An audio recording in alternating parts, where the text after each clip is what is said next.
Hello and welcome to Compounding Curiosity. I'm your host Kalani and this podcast is all about compounding your curiosity alongside my own through thoughtful interviews with interesting guests. For transcripts and detailed show notes, check out the links in the description. Hopefully you're as keen as me to learn something new, so let's get stuck in.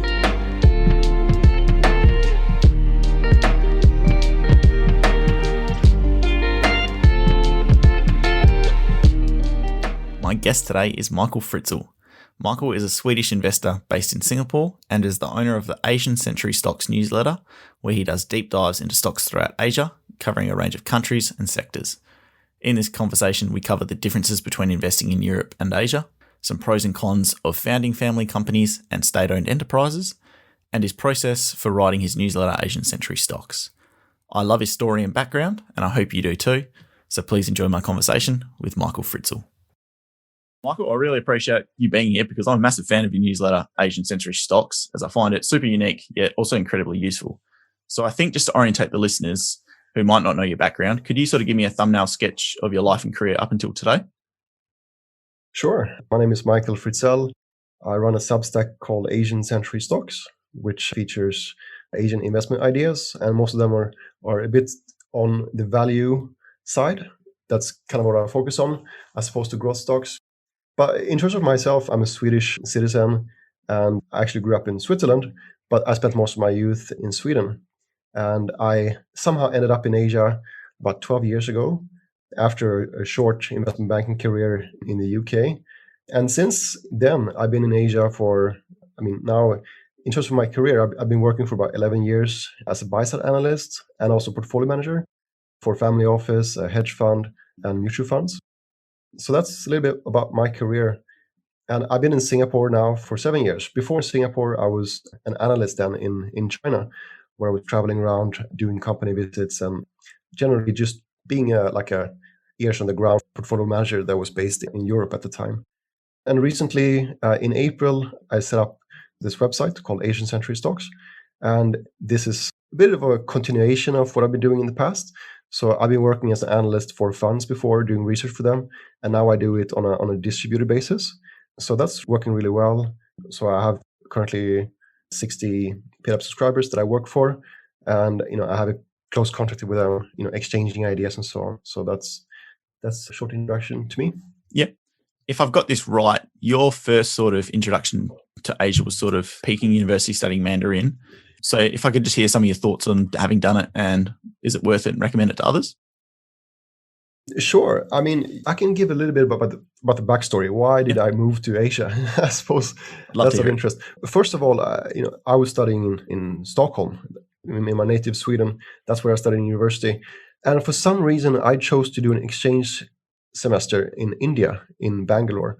And I thought that was just fascinating. I spent most of that time traveling around India. To me, it was just a completely different world. And it gave me a sense of adventure that I felt was a bit lacking in Scandinavia. So I suppose that was one of the key factors. And then my first job was as an investment banking analyst for Macquarie Bank in London.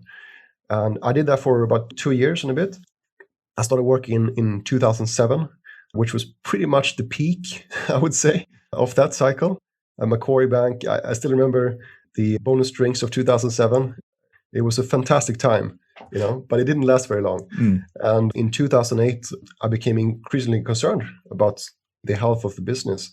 I was in the transport M&A team, and I knew that our revenues were dropping precipitously. So I was figuring out what to do.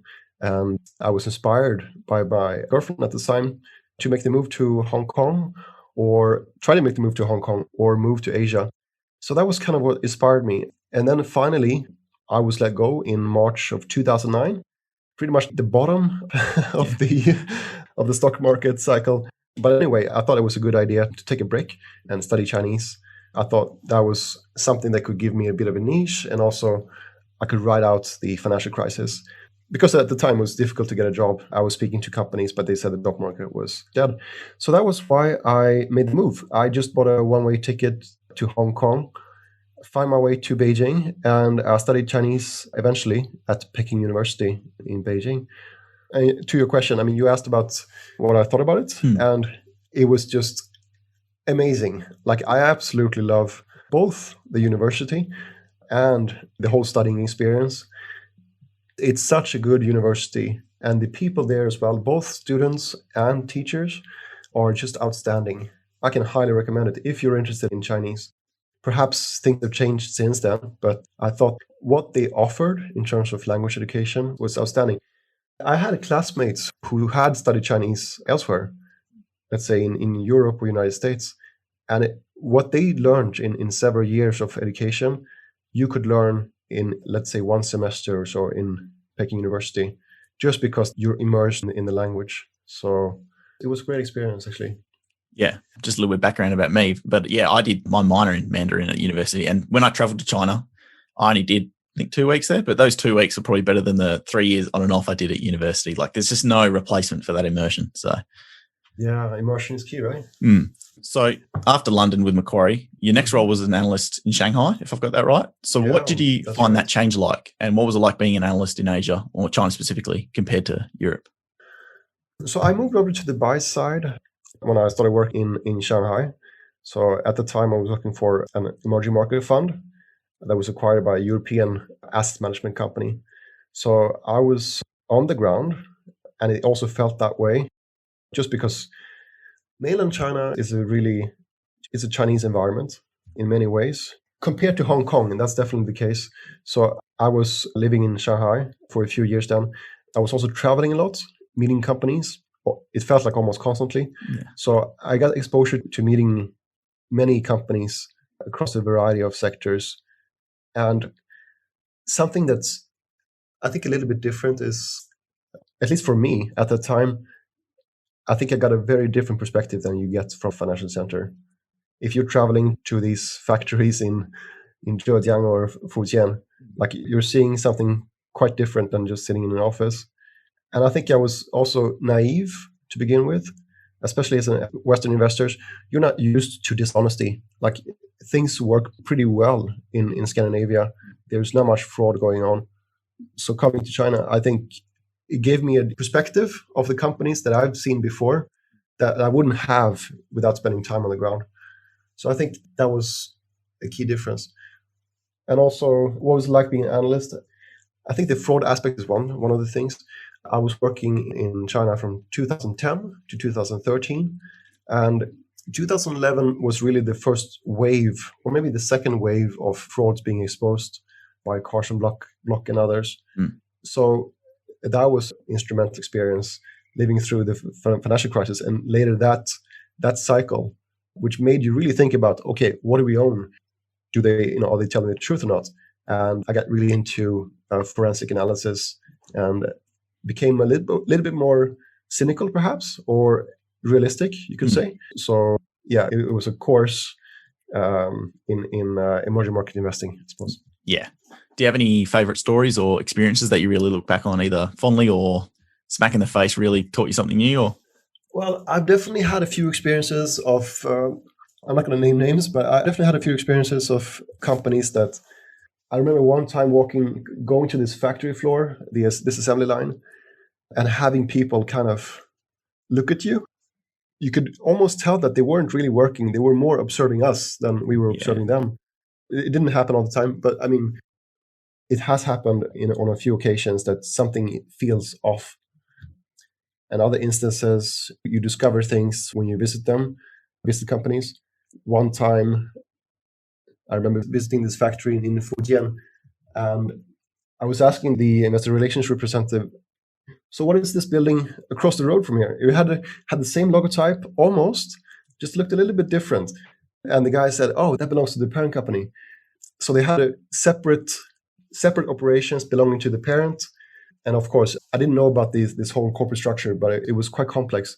And this company was later exposed as a fraud, like they were pushing costs onto the parent company.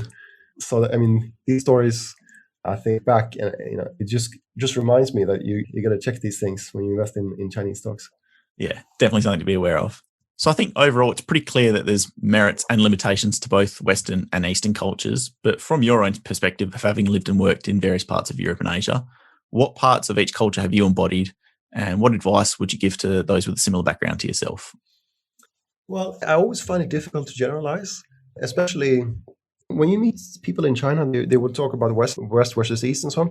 And sometimes I often tell them, okay, I'm Swedish and I think we have our culture, which is a little bit different from, let's say, Southern Europeans.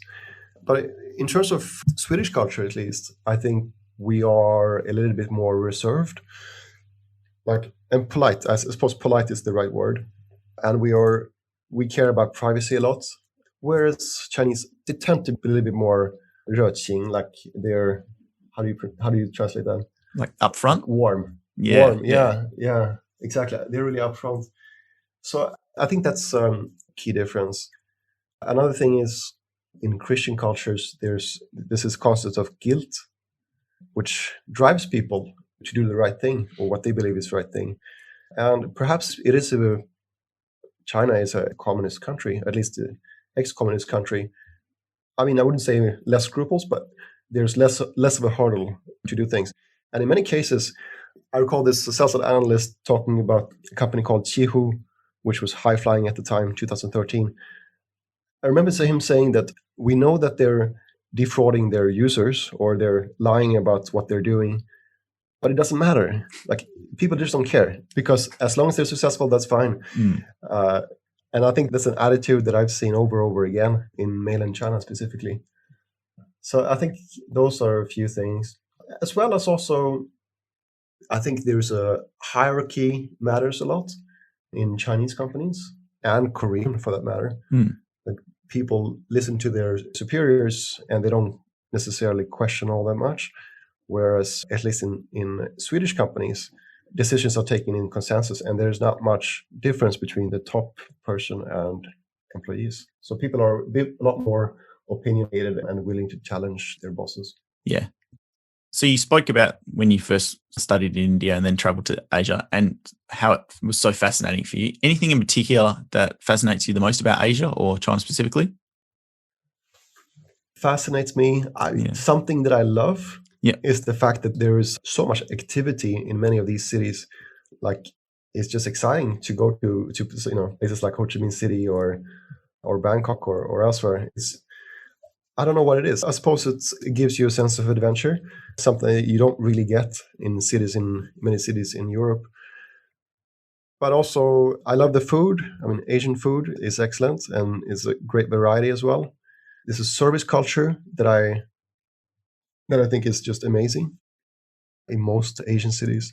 So living here in Singapore, I'm amazed how easy it is to get things. I can go downstairs in 2 minutes and there's a 24-hour store, with everything that I could possibly want.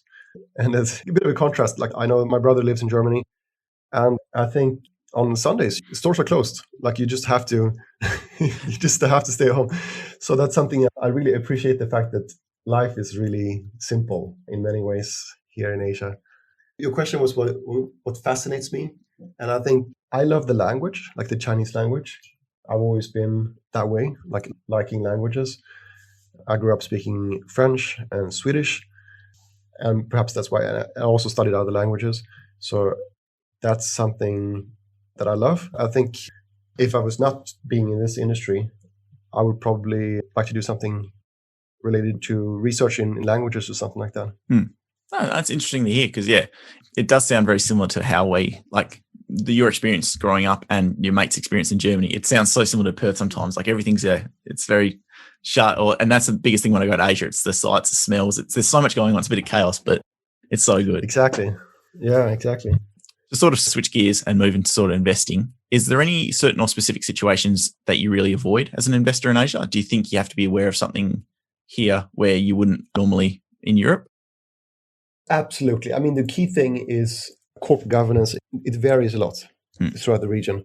That's something that has to be part of the analysis. And ideally, you would have some kind of advisor or you can do the research yourself. Just check on those things, because I think in Europe and possibly also Australia, you can look at a company and you can discount the cash flows, because you know that those cash flows will actually come to you. They will eventually end up your way. Whereas that may not be the case with the stock in Indonesia or India or China. So just check what the CEO or the founding family, what they've done in the past. Typically, if they've treated minority investors well in the past, if they bought back stock, for example, if they're buying shares themselves, if there hasn't been any private placements to the family or things like that, that's obviously a good sign. So that's one thing. I mean, you asked about what I would avoid.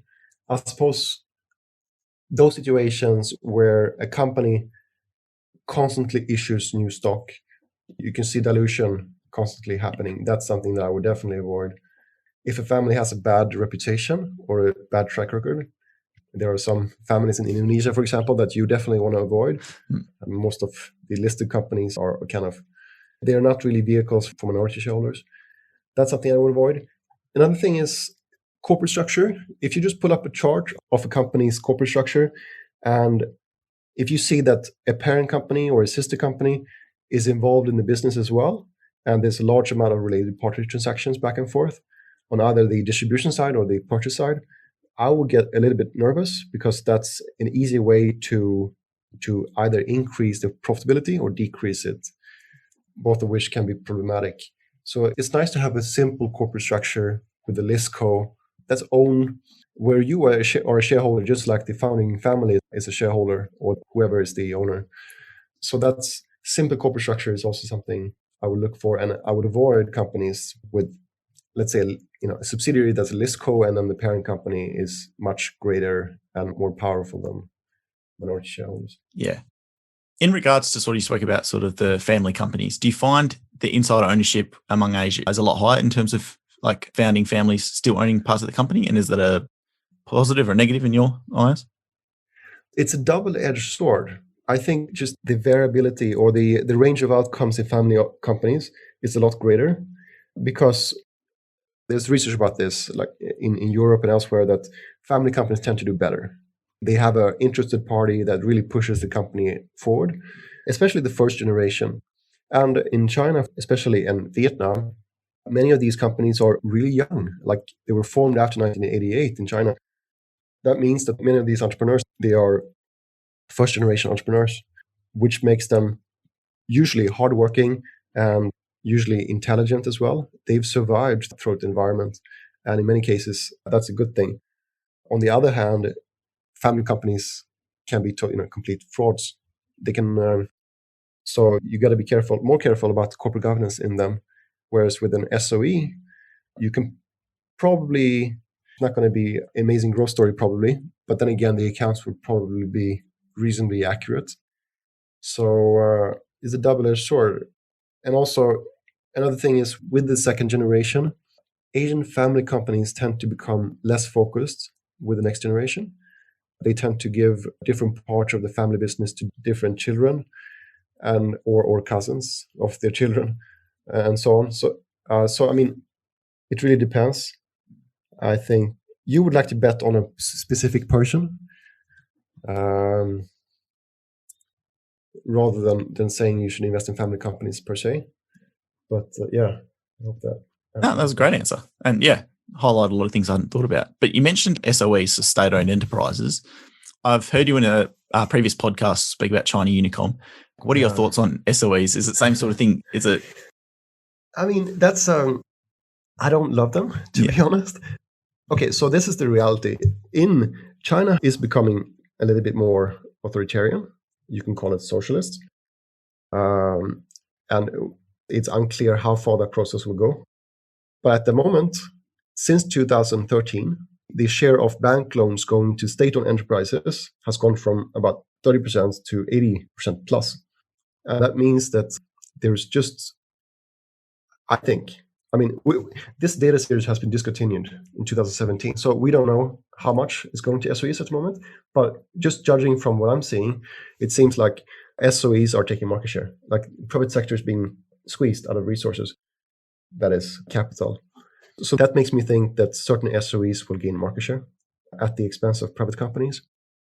At the same time, there is a situation at the moment with Trump introducing this executive order called 13959 in November 2020. And that caused a great number of these SOEs, especially military-linked companies, to drop in stock prices precipitously. I mean, many of them have fallen 40% plus, for the simple reason that US investors are unable to own them. and they're in the process of selling them. So that's been going on now for almost a year, and the stock prices of many of these stocks have become quite attractive. So China Unicom itself is trading at, depending on what you think about margins, is trading at somewhere about 7 to 8 times earnings. So you can probably buy the stock and hope that it goes to 12 or 11. So that's a trade that I think makes sense. But then again, it's not what you want to own long term. It's just a cigar butt. Yeah. It's a cigar butt. So great analysis. Love it. If I can, sort of similar related, but you've spoken in an AMA on your newsletter about the risk of war in Asia Pacific, specifically between Taiwan and China. Could you highlight some of the potential catalysts you think might be? And to follow on, thinking like an investor, how would you sort of trade this or go about it? Sure. Okay. Well, I'm not an expert. I'm just an investor trying to figure out what's going on. There are, security experts like Peter Sahan and Ian Easton and Michael Coleman and so on, who really know about this topic. But generally speaking, from my perspective, I think the risks have definitely gone up over the past few years. What's the risk of an all-out war?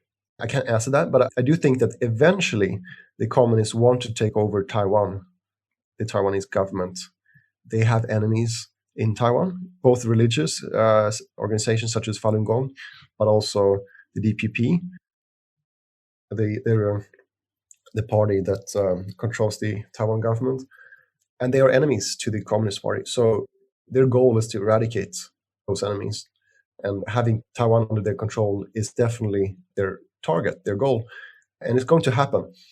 Xi Jinping, he said that this is not something that can be passed on to the next generation, and most people believe that he will stay in power most likely until the mid-2030s. So that's another 14 years. I think the risks are definitely higher than before. Exactly how high is difficult. I've previously talked about 10% risk per year. That's just based on a variety of factors, variety of indicators that I look at. But it doesn't have to be necessarily an invasion. And the type of invasion that Ian Easton has talked about, like an amphibious landing, just doesn't seem very likely because that would lead to such a backlash from across the world. We're more likely to see some type of sanctions, blockades, cutting off communications infrastructure to Taiwan, or biological warfare, that kind of stuff. So, yeah, I think something will happen, but it may happen in a way that we don't expect. Perhaps using civilian vessels. We'll see. I think it's almost inevitable, given the developments of Chinese military spending goes up 7% per year. Eventually, the Navy will just completely overwhelm Taiwan, which is, it's a pretty small island with only 20 million plus people. But in terms of catalysts, like if you're talking about what are the catalysts for some kind of action over Taiwan, there are a few of these warning signs that I think are worth mentioning. Something that I've tracked a lot is the stockpiling that we've seen across a range of commodities over the past year. Yeah. And it's really quite amazing that it's not just in one commodity, it's across, grains, meats, metals, semiconductor chips, anything that they can think of is being piled up, stockpiled. And there's no good reason for this other than in the beginning, in April, May last year, analysts were talking about China taking advantage of low prices, but commodity prices, they aren't low anymore. So that is a little bit worrying because it's one of those warning signs that we would see before some type of action. Not necessarily Taiwan, by the way. It could be an invasion of the Pratas or the Kinmen or Matsu Islands. So that is worrying. There's been so many other things that are worrying to me. There's a number of rumors of individuals talking about going over to Taiwan. There's been a build-up in the Marines, like they're tripling the number of Marines in just 2-3 years. And also the number of ballistic missiles, intermediate range ballistic missiles have gone up, tripled as well in just a few years. So they're definitely preparing for something. And the only thing that I can think of is to invest in defense companies. So if you think that something is going to happen, if some kind of clash is going to happen, you want to own defense stocks. And even if you don't think that, Chinese military spending goes up 7% per year. So everyone else in the region has to match that. So I see that as a growth sector longer term. So that's definitely something, and also avoiding Taiwanese stocks. Generally, don't own them. Yeah, no, that's very good. But yeah, no, it's you made some great points and advice, because yeah, I've traveled to both, and I always like to keep tabs on it because it's a very interesting topic for me. But to switch sort of topics into valuation, you've mentioned on a podcast previously that you think Asian equities are cheaper relative to their Western counterparts. Is there any reason why you think this is? Is it attitudes towards investments? You mean why they're cheaper? Yeah. I think it's just the focus of attention. Like, people's attention are at the moment on growth stocks, and they perform really well. And that kind of reinforces the whole idea that they are good stocks. So, and also we've lived through a crisis, and obviously earnings growth has been weak for many value stocks. So understandably, people pile into stocks that do well, which is e-commerce and software and so on. So that's pretty understandable.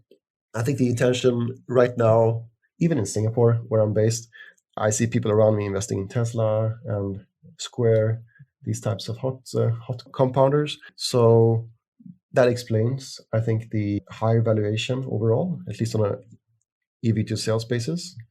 But Asia is a pretty diverse continent, and each country, I would say, is a little bit different.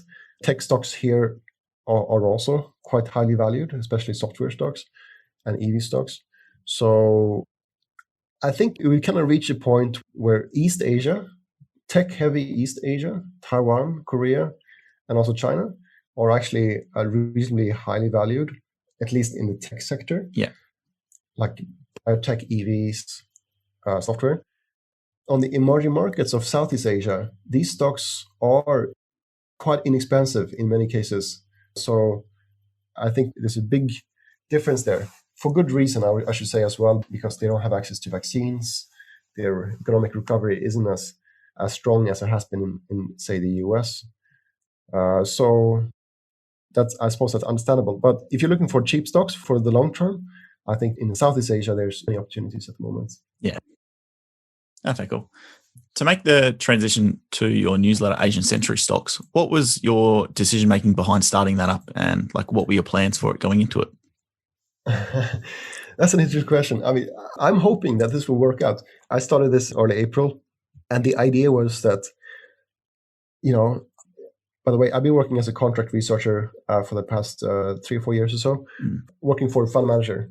But at the moment, I thought this will actually work as well for retail investors. I mean, retail investors could be interested in this, and I could distribute this across the world. And if I can find a few hundred subscribers, that will actually make this viable. So I'm hoping it will be.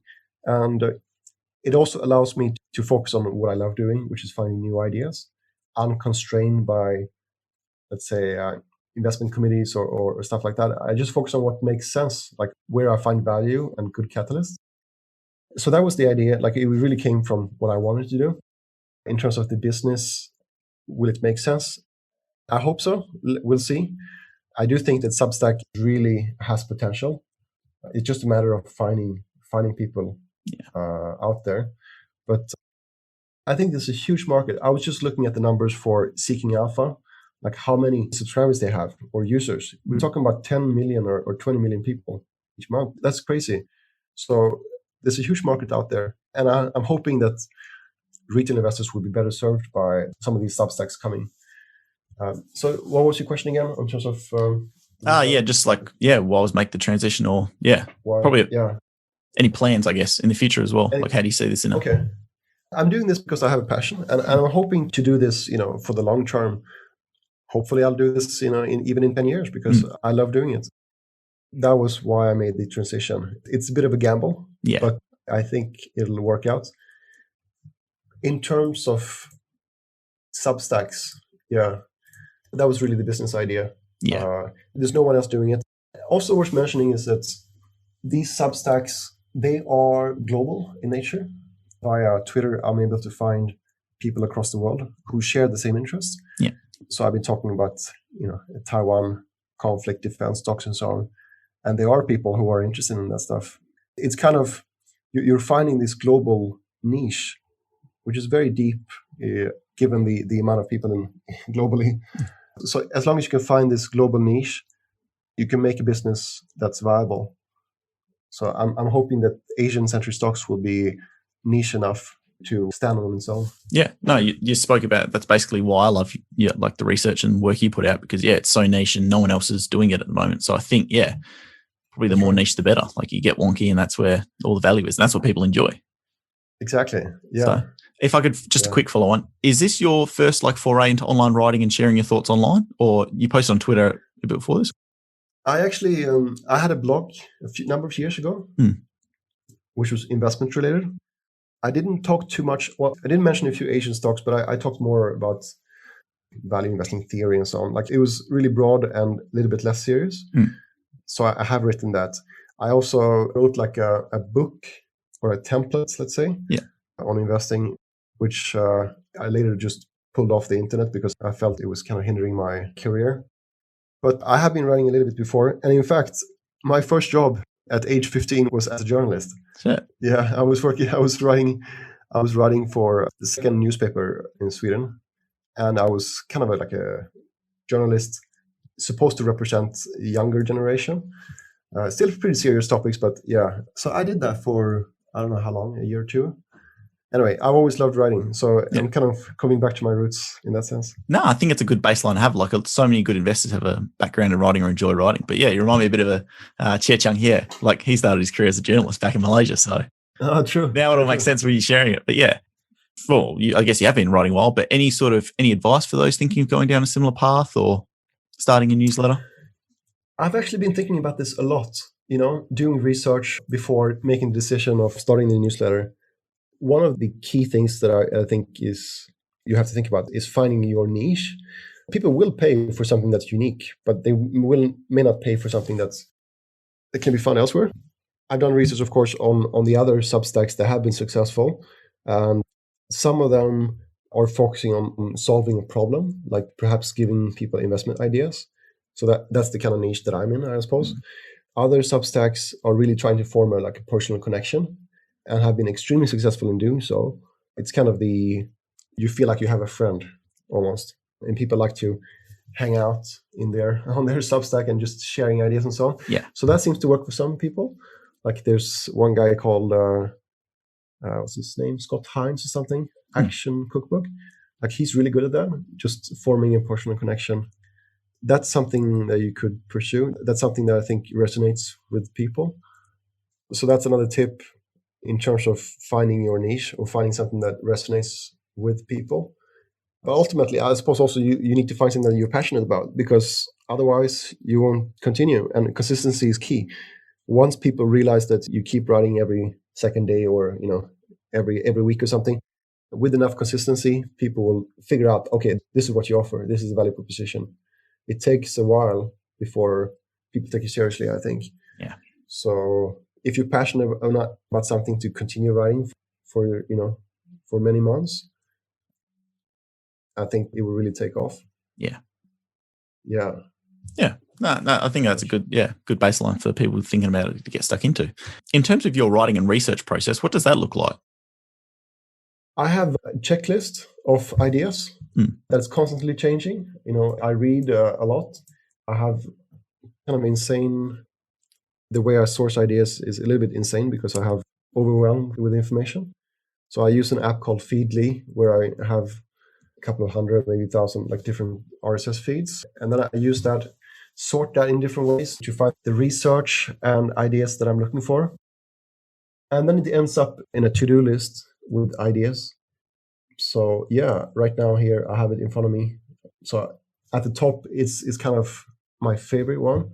And what I'm trying to do is, when I look for ideas, is I want to find long-term value, some kind of upside to what I think it's worth, to just cover the downside, and also make sure the company has no major debt, like it has clean balance sheets and so on, and also a short-term catalyst.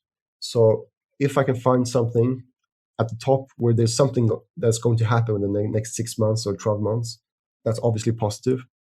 That kind of makes me really interested. And after just iterating back and forth between these ideas, I would just go ahead and spend 3 or 4 days and just dive into it. So I do that pretty much every 2 weeks, come up with a new idea. Mm-hmm.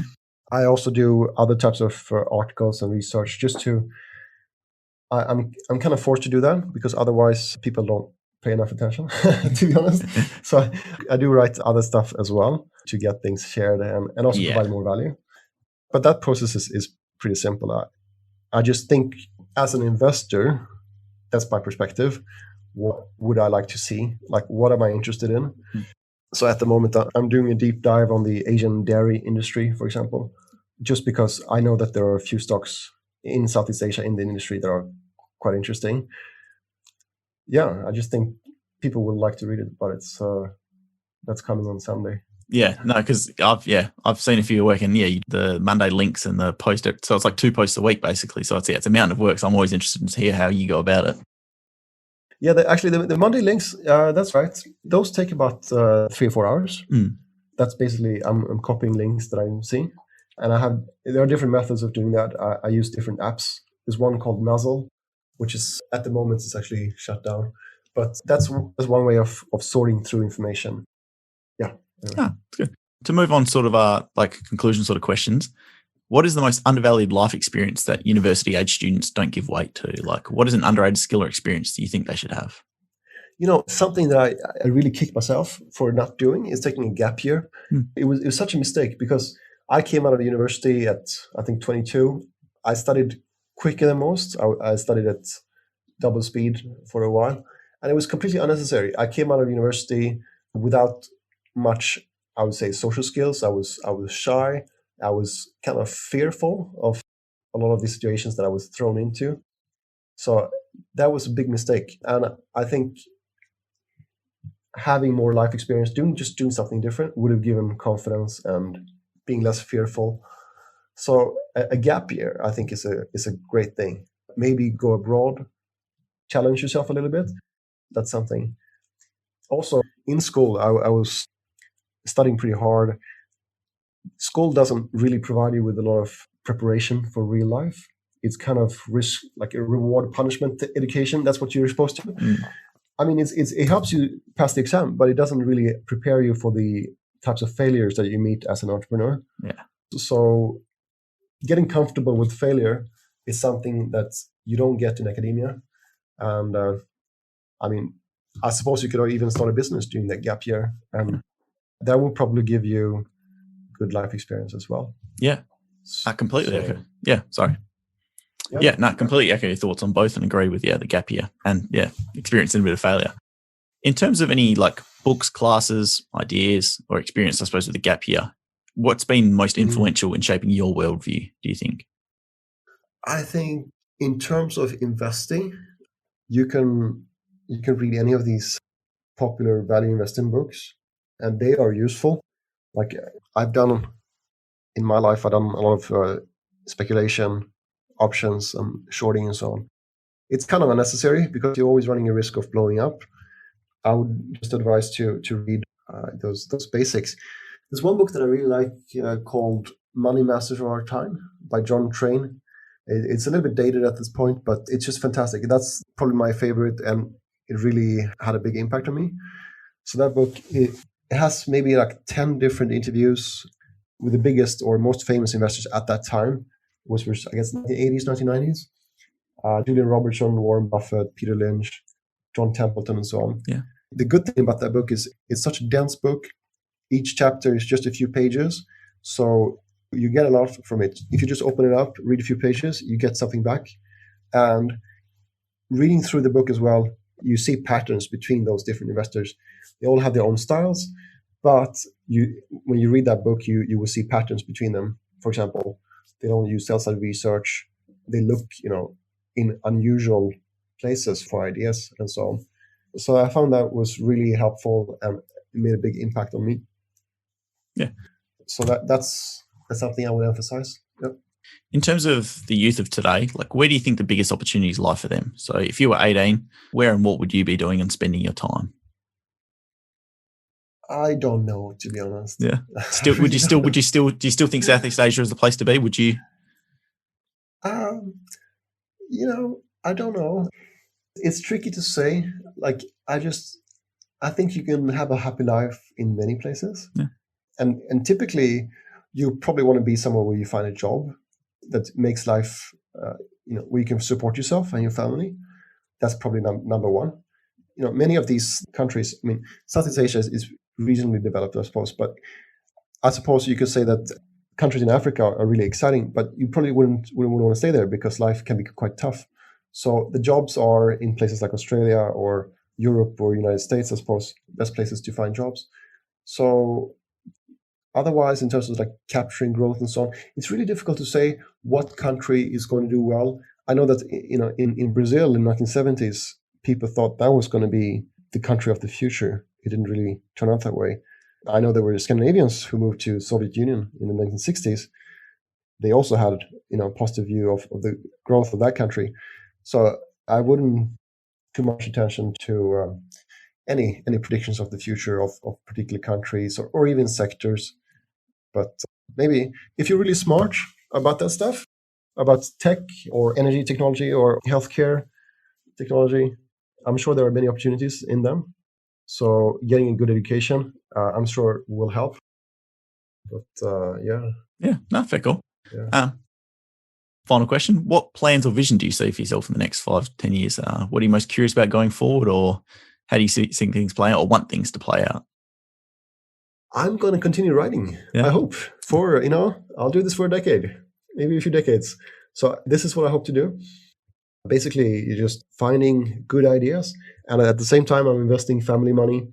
So I'll continue doing this. And perhaps I'll add more features in the future. I might add like a model portfolio, such things. But yeah, this is my focus at the moment. So always looking for good ideas and to exchange ideas with my readers. But yeah, this is my focus. Yeah. Oh, Michael Fritzell, it's been a pleasure. Thank you so much for being on today. Thank you so much. Thank you. If you enjoyed this podcast episode, be sure to check the website compoundingpodcast.com.